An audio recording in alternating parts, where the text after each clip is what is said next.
You might know me better than you think. Hey, welcome back to Screen Crush. I'm Ryan Airy, and it is with a heavy heart that I bring you all of the Easter eggs, references, and little things you might have missed in The Bad Batch Season 2, Episodes 15 and 16. This was a tough one. Keep it together, buddy. Do it for the people out there. For the people out there. High five.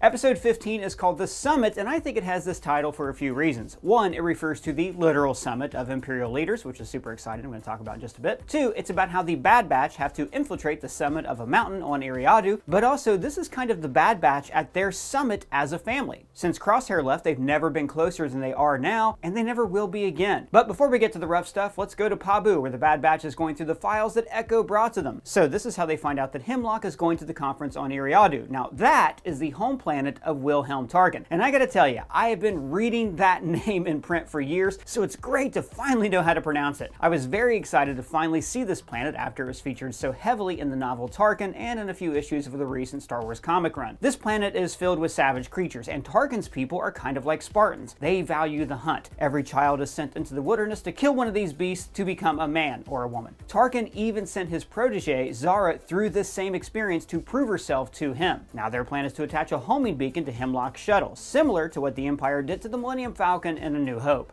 You're sure the homing beacon is secure aboard their ship? But Hunter has doubts about whether or not it's worth it to actually save Crosshair. And I'm not sure it's worth the risk. One thing the show's done pretty well this season is showing a character slowly change their mindset over several episodes. Hunter has been reluctant to fight for a long time. Like he wanted the big score in episode 1 so they could create a home for Omega. And now he's tempted to let Crosshair die just so he can stay on Pabu. Now ironically, it's Tech who has the softer heart. But he is still our brother. We do not leave our own behind. Tech has always had a hard time processing his emotions, like he and Omega discussed. I may process moments and thoughts differently, but it does not mean that I feel any less than you. But he always has been loyal to his squad because he sees family in binary terms. You are either our family or you're not. And then Fee gets a little flirty with Tech. See you around, brown eyes. I mean, I ship it. Oh, I mean, I guess I did ship it.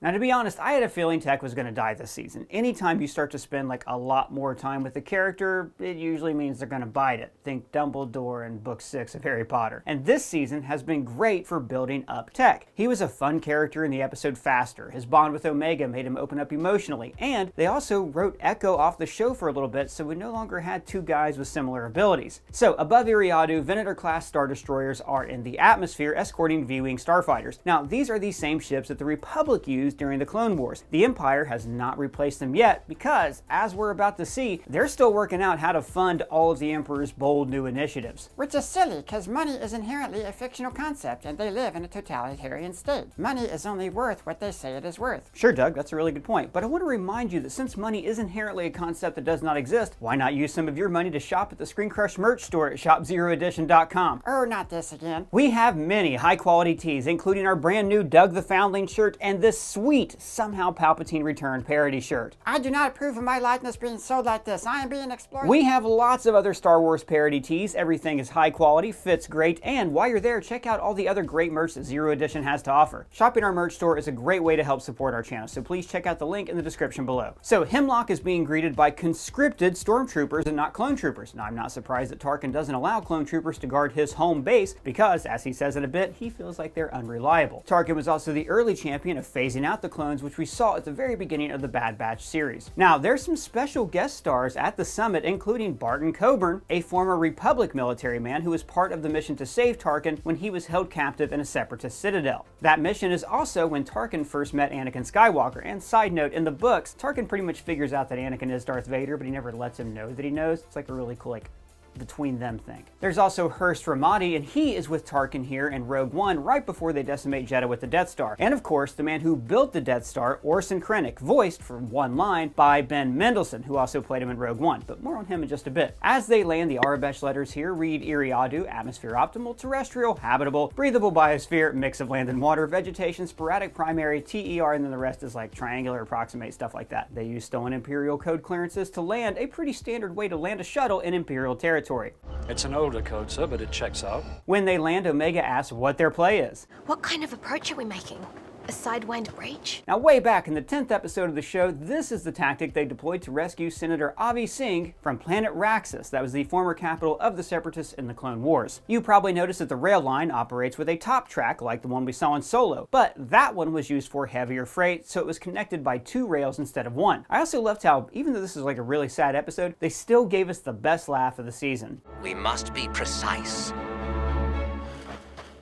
You know, because he's scared of heights. So then we get to my favorite part of the episode, the Imperial budget meeting. When you get into the novels and stuff, you really start to see the minutia of what it took to run the Empire. Thousands and thousands of worlds, hundreds of military commanders and governors all fighting for a slice of the budget pie. And what we're seeing here is the first steps of how the Empire begins to rule the galaxy. To deter dissent and rampant self-interest. Now, when Tarkin says this, he's actually talking about stopping the rise of a new separatist movement. And remember, as far as they know, the Clone Wars were started by self-interest groups and corporations like the Trade Federation, the Techno Union, the Banking Clan. Instead of serving the Republic, they served themselves. But under the Empire, these organizations are being seized by the state one at a time. One of the biggest funding conflicts were between Grand Admiral Thrawn, who was trying to develop a TIE Defender ship that actually included shields, and Orson Krennic's Death Star project. Now, we see this back and forth struggle unfold in the novels and in the show Rebels. But now we see that Hemlock's cloning program was also very expensive, but as he says, The progress we are making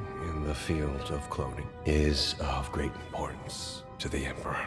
Because Palpatine wants to clone a new body for himself so he can live forever. Yep, that's right. But Hemlock is way more evil than we thought. He is using clones as test subjects because he sees them as property and not people. Now, if the Empire are space Nazis, then Hemlock is Joseph Mengele, who is this twisted a-hole who used Jews and prisoners for experiments in Nazi Germany. Mengele was a eugenicist, believing that he could create a genetically pure human being. And it turns out, Hemlock is also a eugenicist. We will ensure an enlightened society through their advanced technology and molecular alteration. He wants to genetically purify all of the Empire, so people are genetically predisposed to serving the will of the Emperor, which is a lot like this. One vast and ecumenical holding company for whom all men will work to serve a common profit. Hurst isn't quite on board with this, saying, I served with the clones for many years.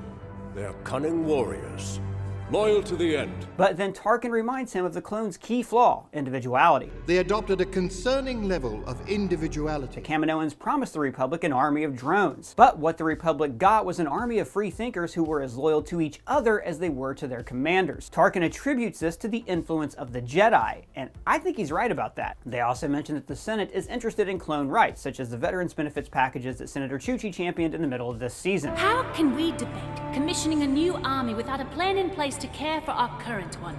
And of course, Orson Krennic's project. Stardust. Stardust, of course, was the nickname that Galen Erso gave to his daughter Jyn. I love you, Stardust. Love you too, Papa. Which he later gave as a nickname to the Death Star. Wait, hold on. He named a giant genocide machine after his daughter? Yeah, so she could easily locate the plans for it decades later. Stardust. That's it. Yeah, whatever, man. Now, in other media, like the novel Thrawn Treason and Andor, we see the huge amount of logistical data, manpower, and funding that went into building the Death Star. It's why the Empire turned to slave labor so quickly. They literally could not afford to pay for all this stuff. Now, even though these ships are still from the Clone Wars, we are seeing original trilogy designs creep into the show, like these technicians who are dressed like Death Star techs in A New Hope, and also the way the doors open and close, also like on the Death Star. And this looks like just an ordinary mouse droid, but if you look at the closed captions, you can see that it's actually your mom. Wrecker is sending Omega into the hangar bay to plant a tracker after doing a little wrecking to cause a distraction. Now, while all this is going on, there's another rebel group infiltrating the Citadel. There's a big hint of that here, with Arabesh that reads, analyzing camera is offline, no activity detected. Then we get to the awesome twist that Saw Gerrera is the one who is sabotaging the base. This is the best kind of Star Wars cameo, because, like, this is 100% something Saw Gerrera would do. And the episode needs the Bad Batch's mission to go wrong, so it's perfect that it's inadvertently sabotaged by Saw. Wait, who's Saw Gerrera again? So, Saw Gerrera was originally a freedom fighter who was trained by the Jedi during the Clone Wars. So this show began with the Bad Batch refusing to assassinate him and his people. So Saul left his home planet and ended up being one of the most violent and extreme members of the rebellion. Easy, Saul. His terrorist tactics always put him at odds with the rebel command. Now, by the time we see Saul right before his death in Rogue One, he has been beaten to crap, scarred, barely breathing, and here we get to see when he's still mostly together, getting some early victories that make him one of the first heroes of the rebellion. And then we get a killer action scene as they fight their way out. I like this part where they take turns punching the same trooper and then use his body as a human shield. But as it turns out, the summit is perfectly safe as Tarkin initiates his panic room protocol and shock troopers enter the room to protect them. The episode ends with a cliffhanger which takes us into episode 16 named Plan 99. Yeah, what's Plan 99 mean? Is that like Order 66? Well, in a weird way, yes it is. So you know how the Bad Batch is called Clone Force 99? Yes, yeah, yeah, I know that. So they're named after an irregular clone named 99. He was physically deformed so he couldn't be a soldier, but he still helped out around Kamino and he loved his brothers. 99 has more sense than you guys do. You don't give him enough credit. When the Separatists attacked Kamino early in the Clone Wars, 99 gave his life defending the city. There's even a clone bar on Coruscant named in his honor. So 99 has come to mean when the clones respect what's different and embrace individuality. And the Bad Batch are the epitome of clones with individuality since they all have these specialized traits. That's why they're called Clone Force 99. So Plan 99 is when one clone sacrifices their life to save the others, or as Spock put it, the needs of the many outweigh the needs of the few. In many ways, this is the inverse of Order 66. Order 66 forced every clone to be the same, to follow a uniform order, to be a good soldier. Good soldiers follow orders. But 99 is when a clone breaks through their programming to follow their conscience and to save others. So Tarkin sends V-Wings out to kill the Bad Batch, which Hunter sees well before anyone else with his advanced senses. We've got 3 ships inbound. Where? I can't see them. Notice that the pilots don't yet have the official TIE pilot helmets that we see later in the Imperial era, but the sensor and targeting sound effects in the cockpit are the same as in A New Hope. Now, I thought Tech's death was done perfectly. When you place a character in a no-win situation like this, it's easy for the audience to go back and second guess with questions like, oh, why couldn't Jack fiddle the door with Rose? Or why couldn't Superman save his dad from a tornado? But this scene is so long and drawn out, really showing that there is no other way out of this. And Tech's last words are perfect. When have we ever followed orders? Because this whole journey began when they did not follow Order 66. Now, his death has been slowly foreshadowed all season, like for instance when he helped Omega when she was dangling in a similar situation in episode 2, or how slowly he's allowed himself to have some character growth, seeing the Separatists as people and opening up to Omega. And poor Omega.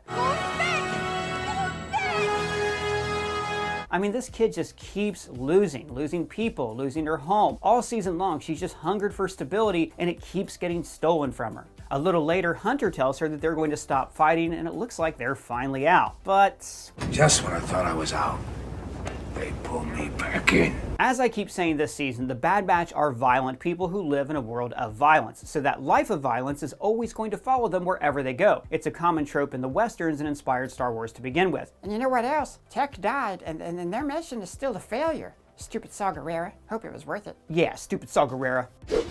But you gotta admit, Tech's death was a lot like that time that raccoon died at the beginning of Ace Ventura 2.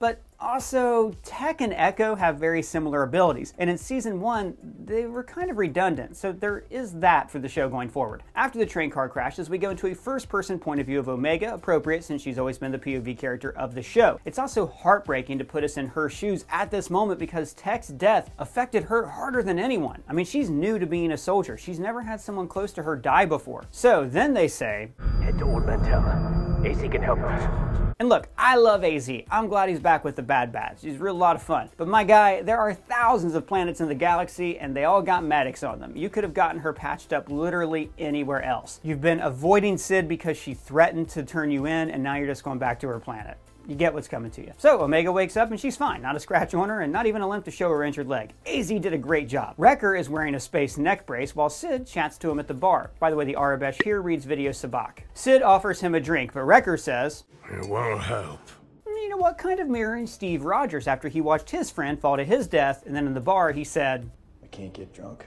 And of course, Sid sold them out. Now, this has been heavily foreshadowed for several episodes. First, when Ernie Hudson teased how rotten she was. That loyalty is admirable, but with Sid, It doesn't always go both ways. And then when she outright threatened to turn them in. You do well to not assume I am just threatening you, boy. So, it kind of would have been nice if they didn't do that. Like if her betrayal was a surprise. Better storytelling, maybe? Please? Please, sir. I want some. Better storytelling. But I like how Sid feels bad about turning on them, especially since she had such a fondness for Omega. She chooses, though, to blame the Bad Batch instead of herself. But you got too much heat on you, and you brought it here to my place of business. I had to make the best of a bad situation. Then Hemlock shows up with his personal clone commando troops, and I love the small details on this guy, like how he slowly rubs his hands together like Zorak on Space Ghost. Hemlock throws Tech's goggles at them, echoing this baller orc move from Return of the King. The halfling was dear to thee, I see. Hemlock takes Wrecker and Hunter hostage while he's being guarded by these AT-DP walkers. Now, they're the Clone Wars era precursors to the AT-ST chicken walkers from the original trilogy. Apparently, they're also super easy to hijack, just like the AT-STs. Omega draws on them and there's a standoff, and this is the season's third homage to Indiana Jones. This time, she's got a rocket launcher pointed at the Ark of the Covenant. Now, Hemlock does a really good job appealing to her heartstrings when he tells her that Nala Se is alive. Remember, Nala Se was the closest thing Omega had to a mom. Come, Omega. There is work to do. The whole reason Nala Se hired Fennec Shand to find Omega was to keep her alive to begin with. So Hemlock is basically making the case that he wants to reunite them because Nala Se misses her. It's all lies, but they're entertaining lies. The Arabesh here is backwards and it reads coaxium. That's the volatile hyperspace fuel that they boosted in Solo. But it all ends up being for nothing as Omega is just sort of taken by the Empire. Now, this sequence perfectly mirrors when Boba Fett took away Han Solo at the end of The Empire Strikes Back, right down to Hunter's shocked face as he watches the ship leave. Back on the Marauder, they have this really sad moment where they look at Omega's room. They look at Lula. That's the doll that Wrecker gave her. Now, this is a great cliffhanger and a great setup for the next season. Instead of being kind of aimless, going from job to job like they were this season, the Bad Batch have a clear-cut goal. They're going to rescue Omega, and then they're going to try to take down the Empire. Tarkin even teased a clone rebellion that could be happening soon. And we will deal with them, swiftly and unilaterally, to quell any threat of a clone uprising. Then Omega is reunited with Nala Se, and it's kind of always weird to see Nala Se in different clothes, right? Omega then finds Crosshair, and she's heartbroken to see him strapped down under a similar scanner to the one Pershing used on Grogu in The Mandalorian. And then we get the big twist. Dr. Scalder has always seemed a little bit different. She's more empathetic to Crosshair. She seems intellectually curious and not malicious, and for some reason, Crosshair decided to stun her instead of blast her. And if you notice, all through this show, the Bad Batch always use the stun setting on clones, but then use regular blaster fire on conscripted troops. In hindsight, this is clearly foreshadowing that Scalder was a clone. Now, at one point, I even theorized that she could be the mother of Pershing from The Mandalorian. After all, he talks about his mother's lab being like a cloner's lab. My mother was a doctor in the town where I grew up. I would spend days in her office dreaming of a lab like this. And he also says that he followed in her footsteps. But now we find out that Scalder is a clone, and more than that, we're sisters, Omega. Wait, what? So, here's what I'm thinking this means. Scalder is another female clone of Jango Fett, who, like Omega, just happens to have 2 X chromosomes. This would mean that her aging was also accelerated like the rest of the clone troopers. So remember that up until now, we were led to believe that only Omega and Boba Fett were the unaltered clones of Jango. That is, like no accelerated aging. Boba Fett was named Alpha and she is named Omega. But now it looks like the Kaminoans were also creating clones to be more than soldiers. They were tampering with genes to make the clones have different abilities, like advanced intelligence. In other words, creating clones that could create more clones. This would mean that not only is Scalder Omega's sister because she's from the genetic template of Jango Fett, but she is also technically a member of the Bad Batch because her DNA was altered. So next season, we could see a new Bad Batch lineup that consists of Wrecker, Hunter, Omega, Echo, and Scalder, who is kind of like the female version of Tech. I look forward to seeing them in action. Well, everybody, it has been really fun watching this season with you, but let me know what you thought of these 2 episodes down in the comments below or at me on Twitter. And if it's your first time here, please subscribe and smash that bell for alerts. For Screen Crush, I'm Ryan Airy.